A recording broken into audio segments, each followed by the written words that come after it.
አሰላሙ አለይኩም ወራህመቱላሂ ወበረካቱ። ውድና የተከበራችሁ የኢትዮጵያ ተከታታዮች በሙሉ እንዴት ናችሁ? ደህና ናችሁ ወይ? እኔ ያለሁ አልሐምዱሊላህ። እናንተ እንዴት ናችሁ? ስራ፣ ጤና፣ አፍያ ሁሉ ሰላም? እንዴት ናችሁ? ያው ቪዲዮ ለመስራት ትንሽ ስላልተመቻቸልኝ ነው ማሌሽ ጋይስ። እና እንዴት ናችሁ? እንግዲህ ሰኞ ዕለት ይሁን ማክሰኞ ዕለት ይሁን የሆነ ሰርግ ነበርና በመዲና ዙሪያ ማለት ነው የተፈጠረውን ሁላችንም በሶሻል ሚዲያ ላይ አይተነዋል። በጣም አሳፋሪ፣ በጣም የሚያሳፍር፣ በጣም ከሰው ልጅ የማይጠበቅ ነገር ነው ድርጊቱ ማለት ነው። እውነት ለመናገር እኛ ከሀገራችን ስንወጣ ከሀገራችን ውስጥ የምንወጣ ድረስ እንደው በቃ በሰላም በወጣን ባልቀረን ብዙ ነገር እየተመኘን እንመጣለን። ሳውዲ አረቢያ ተገባን በኋላ ደግሞ ይህንን ያልበሰለ ሩዝ ስንበላ ልባችን ይሸፈናል። እንኳን የመጣንበትን አገር አላማ ረስተን ቁጭ እንላለን። ጋይስ እንዴት ነው ነገሩ? ምንድን ነው?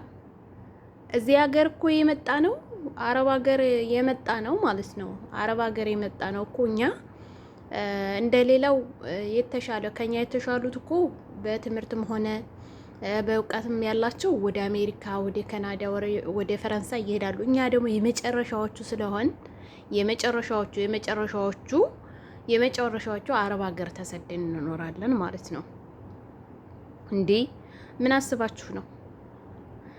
ስንት ምስኪን አለ፣ ስንት ምስኪን ቤተሰብ የሚረዳለ፣ ልጅ የሚያሳድጋለ። ለምንድን ነው እኛ ጠጥ ብለን ስራችንን ማንሰራበት? እናንተ ጥጋበኞች እንዴ!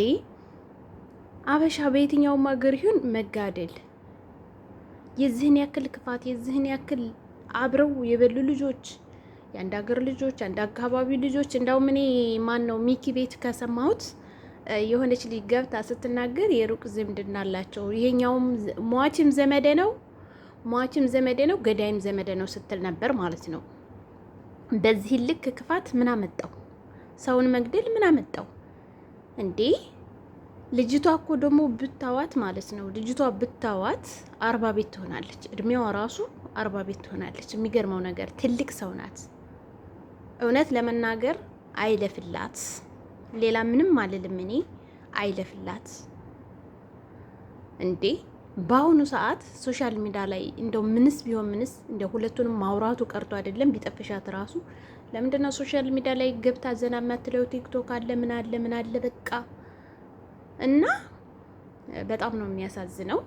እንደገና ደግሞ እኔ በጣም ግርም ያደረገኝ እንደ ሰውነቴ ማለት ነው እንደ ሰውነቴ ጭንቅላቴን ያሳከከኝ ነገርና ጭንቅላቴን ያመመኝ ነገር ቢኖር ይሄ ልጅ ይተርፋል ብዬ አስቤያለሁ፣ እንደኔ ማለት ነው። ለምን ወዳውኑ እንደተወጋ ሆስፒታል እንዲገባ አላደረኩትም። ወዳውኑ ሆዱን ነው የወጋው። ሆዱን ቢያስሩለት ኖሮ ደሙ ወደ ውጭ ባይፈስ ሊተርፍ ይችላል። ታውቃላችሁ እናንተ እንግዲህ እውነት ለመናገር ክፉ ሰው ነው የተሰበሰበው ይዛን ቀን እዛ ሰርግ ላይ ያለ ሰው በሙሉ ክፉ ነው። አንደኛ እናትየቱ አለች ውስጥ። ለምን እናቱን ልጁን ራሱ መያዝ ይችላሉ፣ ግጥም አድርገው መያዝ ይችላሉ። ግን ሴረኞች ናችሁ። ሴረኛ አያደርግም። እንዳው እውነት ለመናገር ያ ልጅ ያስገደላችሁ ሰዎች እየዞረ በእናንተም ላይ የሱ ሁኔታና የሱ ሞት እቤታችሁ ይግባባችሁ። እዝጋ እገድልሃለሁ እያለው እየዛተበት እየሰሙ ዘም ዛሬ እገድልሃለሁ እያለ ጩቤ ሲያሳየው ዘም። አበሻ ምቀኝነት ብቻ ነው የሚያስደስታችሁ። የሚጠቅም ነገር በሆነማ እንዴት ብተንገበገባችሁ። ግን ይሄ ህይወት የሚያሳጣ ነገር ስለሆነ ዝም ብላችሁ አስገደላችሁት። ካስገደላችሁትም በኋላ ደግሞ ከወጋውም በኋላ ማትረፍ ይችሉ ነበረ።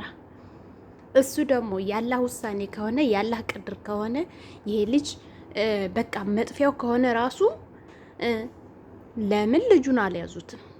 እንግዲህ እሱ ነው የገደለኝ ነብሱ አልወጣም። እናትዬቱ ስትደርስበት ራሱ ነብሱ አልወጣም ብለዋል። እየጮኸ እሱ ነው የገደለኝ እያለ ተናግሯል። ግን ለምን ገዳይን አልያዛችሁም? በሁላችሁም በቤታችሁ ይግባባችሁ፣ በውስጥ ለውስጥ የሰራችሁ ማለት ነው። እና በጣም ያሳዝናል። ከአንድ ኢትዮጵያዊ እንዴ ምን አስባችሁ ነው እናንተ? ስደት እንኳን መታችሁ መከባበር የለ በየመን ትመጡ ትጋደላላችሁ። ገጠር ትጋደላላችሁ፣ በጥይት ትቀጣቀጣላችሁ። እረ እኛ ሀበሻዎች በጣም ከባድ ነው ከምር። እኛ ጉድ ነን፣ ጉድ ነን።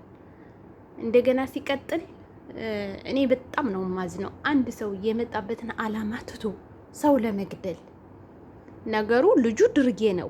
እውነት ለመናገር እኔ ትናንትና እንደሰማ ከሆነ እንዳውም ሚኪ ቤት ያገሩ ልጅ መሰለች ሰፈራቸው ላይ ትሁን አላቅም፣ አፍጋኒስታን ራሱ ጥርስ አውልቆ ከእስር ቤት የወጣ ልጅ ነው። አይን አውጣ ነው። አይን አውጣ ታውቃላችሁ? ያው የሰውን ደም የሚጠጣ ነብር በሉት፣ አንበሳ ስላችሁ ደግሞ እኔ ሰው ስለገደለ ወድጀው አይደለም።